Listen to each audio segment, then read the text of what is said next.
T-minus 15.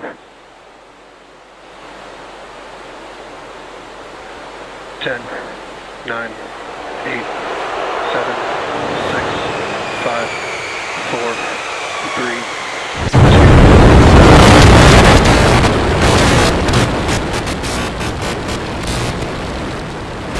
We have liftoff.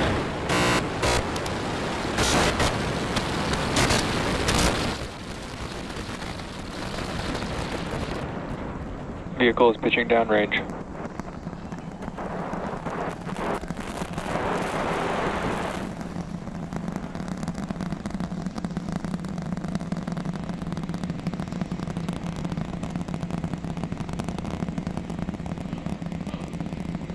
All right, 30 seconds into flight. The rumbles are still building here in the Raptor's nest.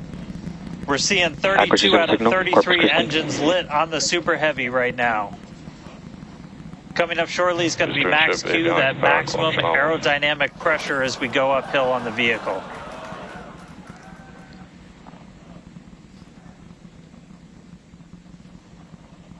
Max Q. All right, we just passed through max Q, so we're going to continue on up. We still have about a minute and 30 seconds until we get to stage separation. Starship now flying faster than the speed of sound.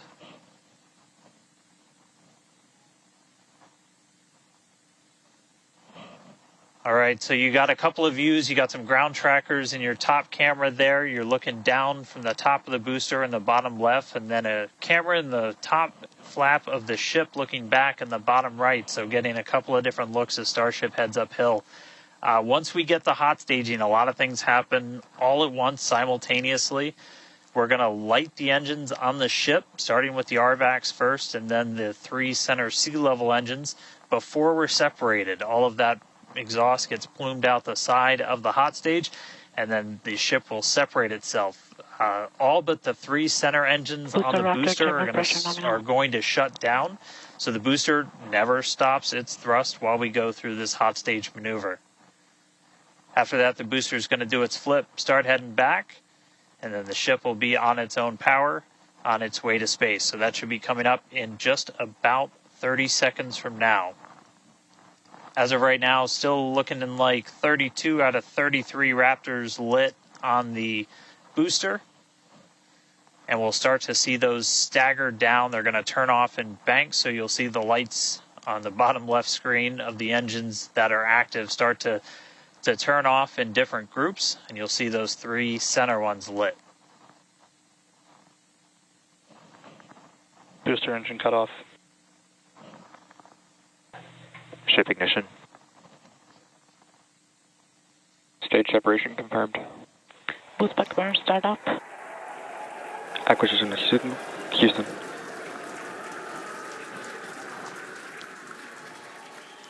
Hot stage confirmed. Ship under its own power. Booster boosting back. Looks like all 13 are lit. Kate, we got a booster on the way back to the Gulf and a ship on the way to space. Acquisition signal, Stennis. Ship chamber pressures are nominal.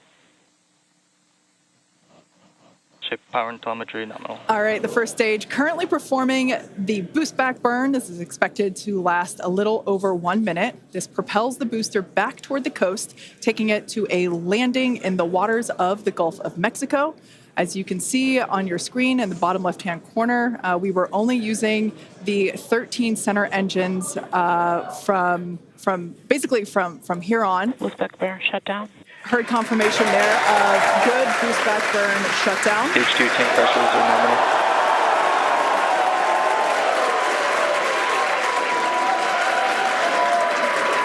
Lots of excitement. So right here,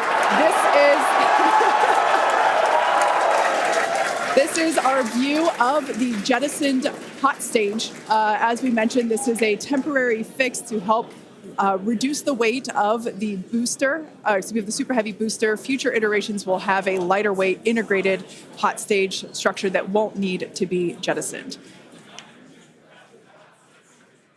Now, after we jettison that hot stage, the booster will begin to attempt its water landing in the Gulf. In the meantime, the ship will coast for about 40 minutes or so up to an altitude of 214 kilometers. And after its coast phase, it will attempt a controlled reentry, including a flip maneuver and a landing burn, just before splashing down in the Indian Ocean. But as a reminder, we are not Starship attempting... trajectory nominal. Good news there. Trajectory is looking good for the ship, which is on the right-hand side of your screen.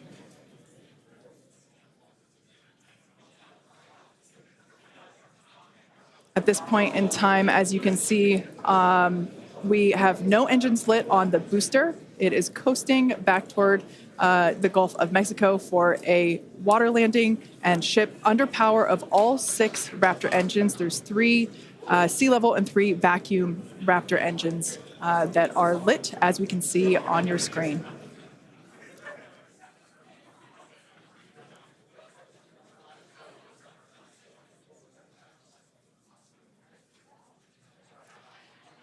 These views have been looking incredible. Super Heavy has been performing beautifully today. And you can hear the crowd is very excited about it. As a reminder for Booster, the primary goal today is to do a landing burn and a splashdown in the water.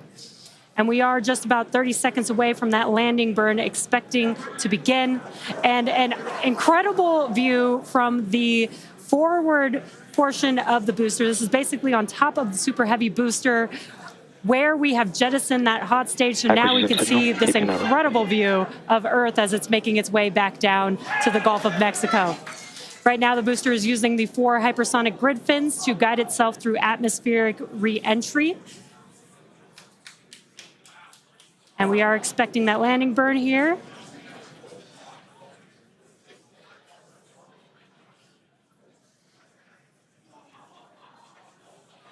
And we will be igniting 13 engines, and this is a great view. On your left-hand side is 3 views from the booster, and your right-hand side a view from the ship. And you can see those grid fins on your left-hand screen rotating and turning to guide the booster, and there's that landing burn.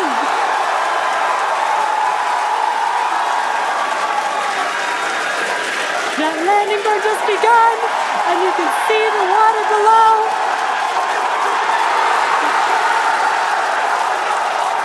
And we have splashdown.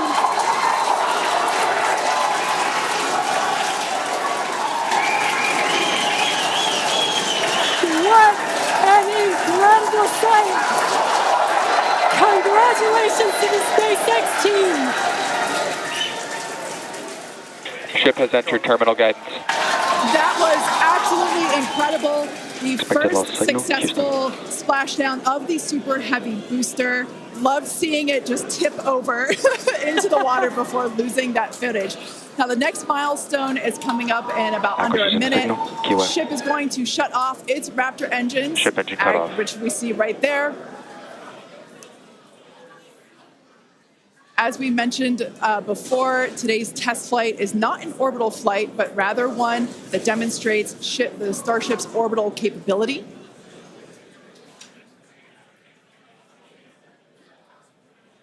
So right now, we are under power with just the 3 center Raptor engines.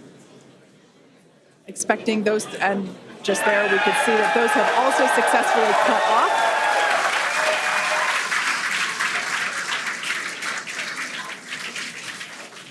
Ship FDS is saved. What an incredible... Nominal orbit insertion. Oh, there's great news there. The call out we were hoping to hear. Amazing views once again from Starship. We have our second Starship in space. These live views being brought to us by Starlink, which is on board the ship. Dan, what an incredible view we have once again. So exciting. We got another ship in space. plasma beginning to build as the ship is getting closer to the Earth's atmosphere. Now, let's talk a little bit about how Starship will survive re-entry, hopefully, and control itself. Exactly. We've been talking about this entire flight test. There's 18,000 hexagonal ceramic tiles surrounding the bottom portion or the Earth-facing side of the ship. Through 100 kilometers altitude, good altitude for entry. Great call outs there. Now, during atmospheric reentry, the vehicle is going to see temperatures as high as 2,600 degrees Fahrenheit or over 1,400 degrees Celsius. So those tiles are there to help protect the vehicle from this extreme heat.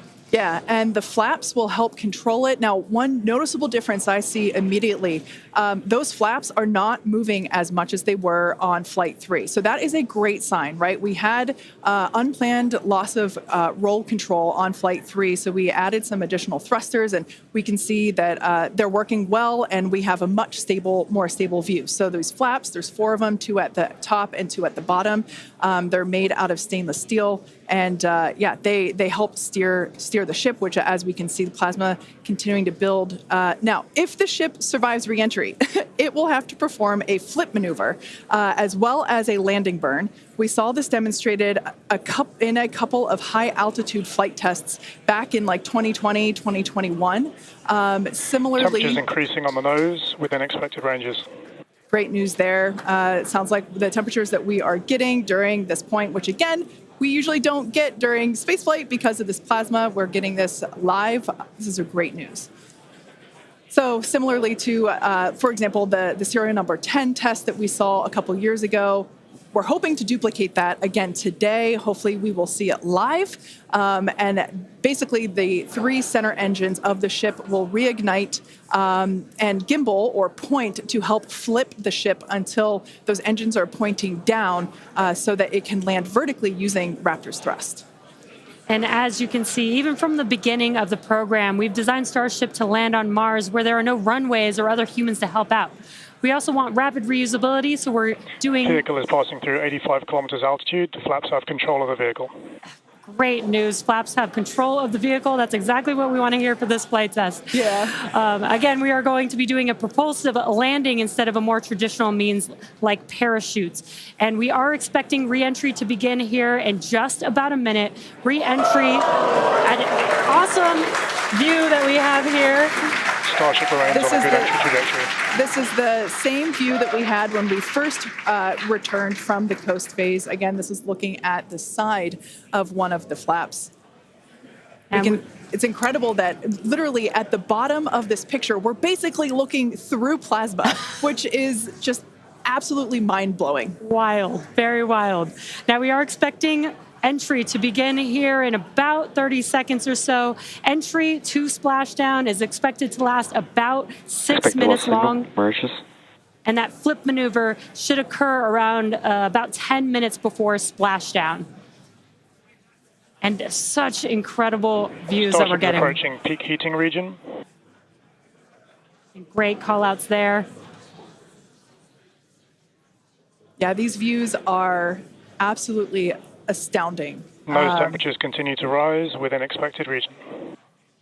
And in your bottom right-hand corner, you can also follow along with the altitude of ship as it's returning back to Earth. So once again, this view is basically looking down into the plasma blanket that is building up around the exterior of Starship. It is traveling, as you can see on your screen. You can look in the bottom right-hand corner and see how fast it's going, how high it is, as well as the general orientation.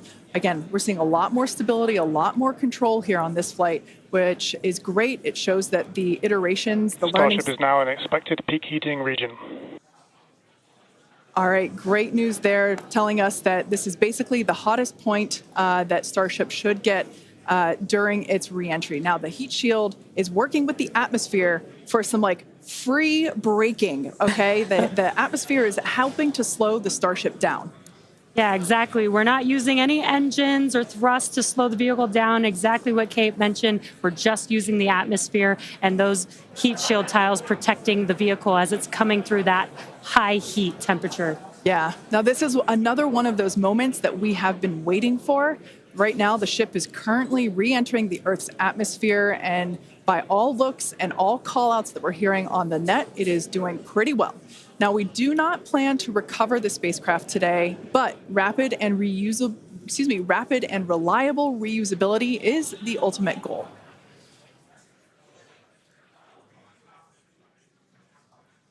And just pausing to just take in this incredible new and different view that we're seeing.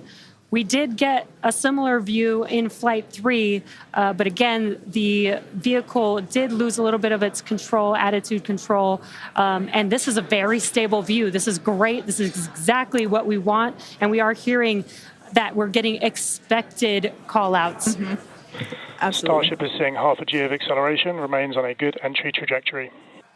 You know, it's incredible to look at this photo and wonder, wait, is it real? Is it frozen? You know, we can see so I was just going to say Those temperatures have stopped increasing.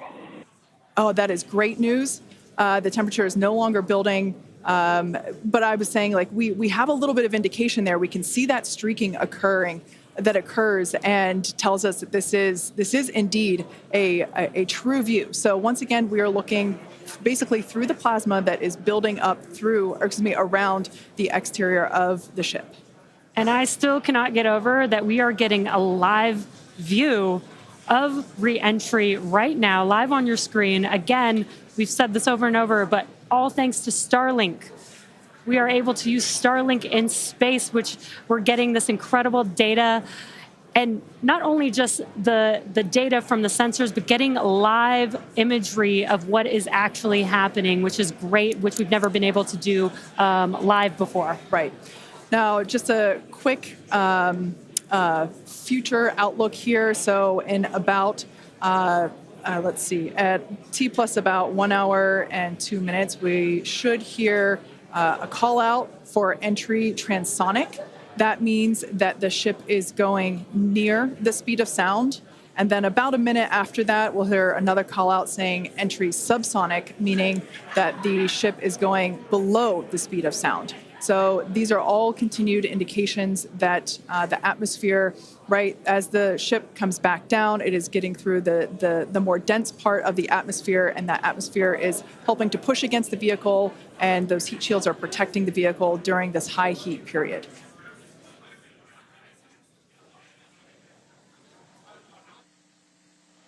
Yeah, Kate and Jesse, we're starting to see as the atmosphere gets denser, you're starting to see a few more particles make an appearance in the plasma there. You can see you're looking down at the aft end of the ship in the top left, and you're seeing essentially the flame build up as we go through reentry.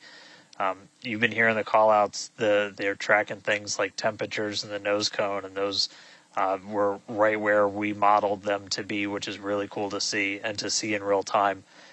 But we're coming up, we're at about 67 kilometers in altitude.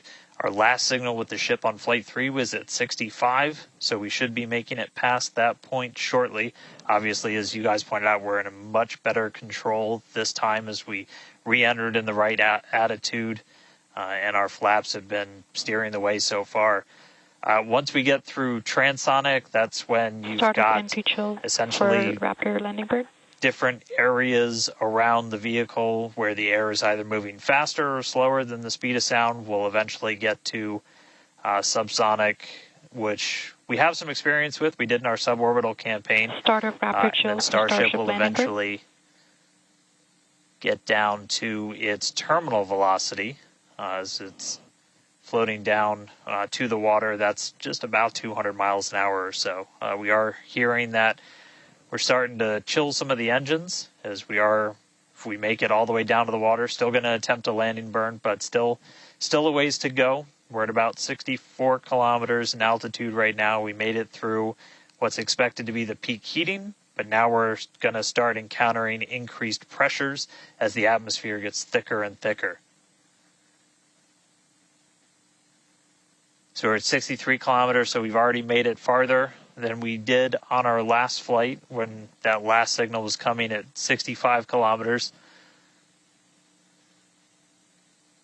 So again, what we're really looking at here is the performance of the heat shield, of the flaps, of the seals in the flaps. There's just a whole bunch of different areas that we're keeping a really close eye on as we re-enter.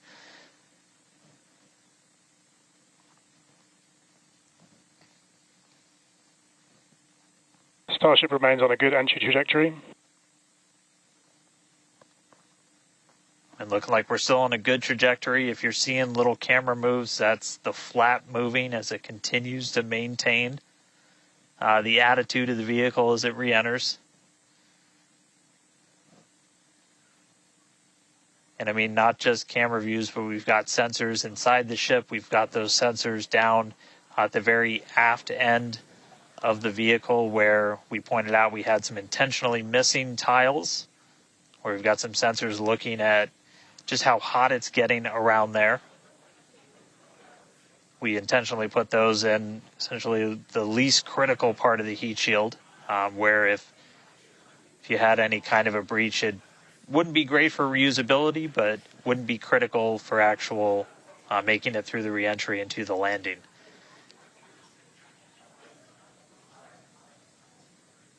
"58 kilometers, we're continuing to descend. Again, right now we are over the Indian Ocean. We're actually getting closer and closer to that expected splashdown point, which is just to the off the northwest corner of Australia.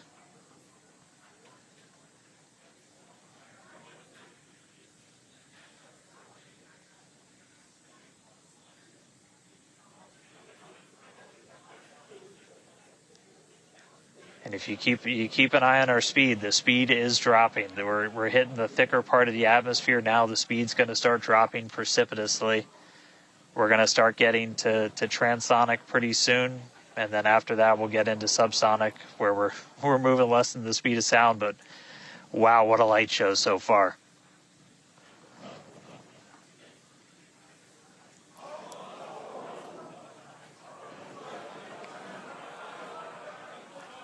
External temperatures are starting to come down. Again, this camera view is looking right at one of the forward flaps. And we're strategically putting some cameras around the vehicle to just look at the different areas that looks like we got the flap starting to come apart a little. Yeah, it does appear that we have a little bit of burn through there. We can see pieces of the vehicle flying off. What a show it has been. It's been like watching Interstellar or something. This is wild to see this, but the ship is still coming down, which is incredible to see. How far can it go? That is the question. Keep your eye on the altitude in the bottom right-hand corner. We're at 54 kilometers right now. Now, ultimately, the data is the payload today. We've been saying it multiple times. Our teams are sitting, reviewing this data live, learning where the hot spots are. As you can see, there's an obvious hot spot there with the flap, and learning how we can improve this design. The goal was to get as far through this high heat re-entry as possible. Ideally, we'd love to make it all the way down and perform that landing burn and flip maneuver, but we may not get that far today. We will see. Again, this is a test, and we are gathering as much data as possible, visual data as well, which we can see here. We are getting a lot of debris covering the camera on your screen, but we can still see some of those sparks and flames from that high heat as ship is making its way back down to Earth. Ship now at 50 kilometers and closing. The good news is we still got, looks like that camera lens just cracked. It's safe to say ship's getting a little beat up, but that's to be expected on a test flight. We are still learning how to improve the ship for total survival and recovery of the high heat reentry. I'm honestly impressed that we're still getting this live view despite how much debris is coming off of this flap right now. The fact that we've got it is good news. And I may have jinxed it. I apologize. Look at that, it's back. We are still going. And the teams here at SpaceX are excited, as you can tell by the cheering behind us. There's still a sizable crowd here at Mission Control Center, Hawthorne. A splashdown is expected in just about 4 minutes from now. And we're still moving. We still have live views. Starlink is Vehicle doing is an incredible approaching job. maximum entry dynamic pressure. External temperatures are dropping. Okay, good news. Those external pressures are dropping. The question is, how much of the ship is left? We can't really tell. We can still see some of that particulate coming off. And unfortunately, we do have a cracked camera lens. But for any photographers out there and videographers, we know that's part of the gig sometimes. Yeah, and you can see that the speed is rapidly slowing down. That's actually really great news for us. We want the vehicle to be slowing down before it splashes down into the ocean. That'll help set us up for that flip maneuver, engines first down into the water. Exactly. So we have seen this flip maneuver demonstrated on previous high altitude flight tests like serial number 8. Oh, more views. Or excuse, I should say, more light coming through the view that we have through that cracked and dirtied lens there.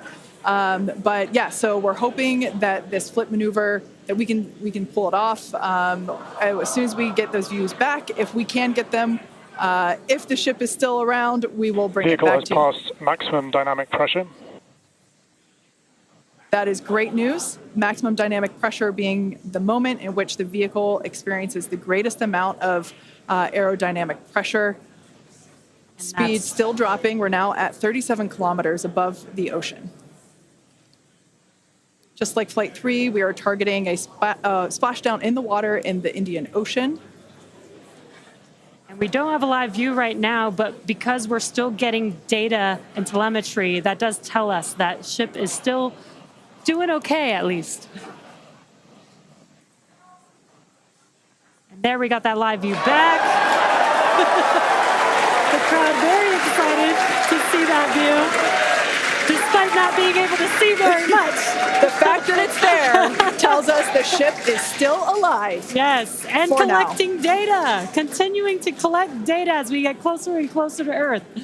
Yes, now 30 kilometers, now 29 above the Starship Indian is Ocean. at 30 kilometers altitude, Mach 2. Sounds like the vehicle's traveling, as we just heard, Mach 2, which is, looks like we might,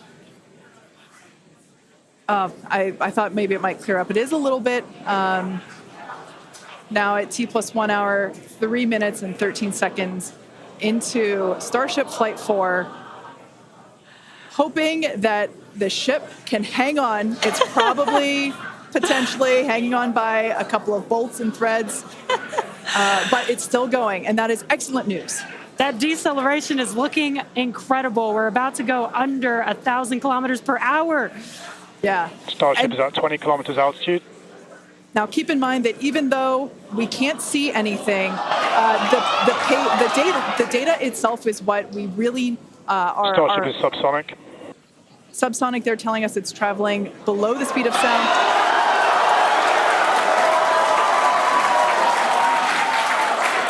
That movement means the flaps are actuating. I think we can see something.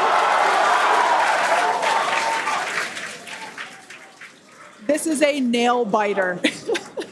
But we are, unfortunately, we can't see through the lens, but we're still getting the feed.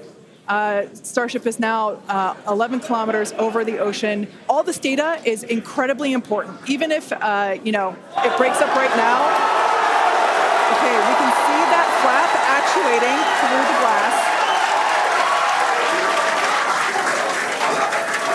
Starship is passing through 10 kilometers altitude. Okay, the next milestone will be initiation of the flip maneuver and landing burn.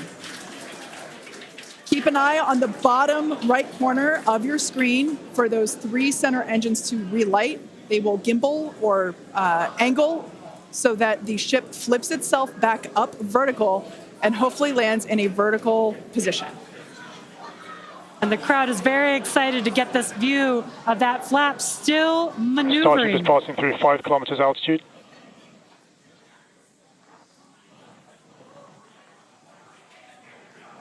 This is incredible. We're getting very close to splashdown. These fireflies are such a good sign of life right now. We wish we could see more, but we'll take it. Starship is at 2 kilometers altitude, terminal velocity.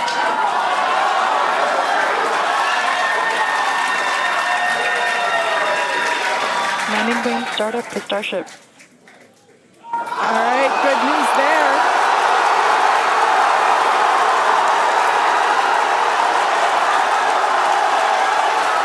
Nominal chamber pressure. Landing bird startup.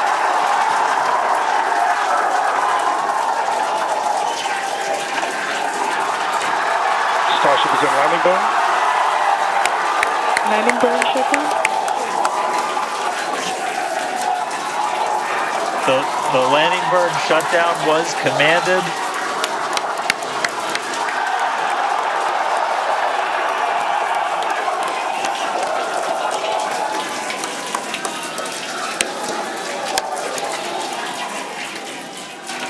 Wow. I mean, it was a little bit of use your imagination as you were going down with what we could actually see, but we were able to hear the ship did its landing burn. It sounded Starship like we might have got shutdown. 2 engines.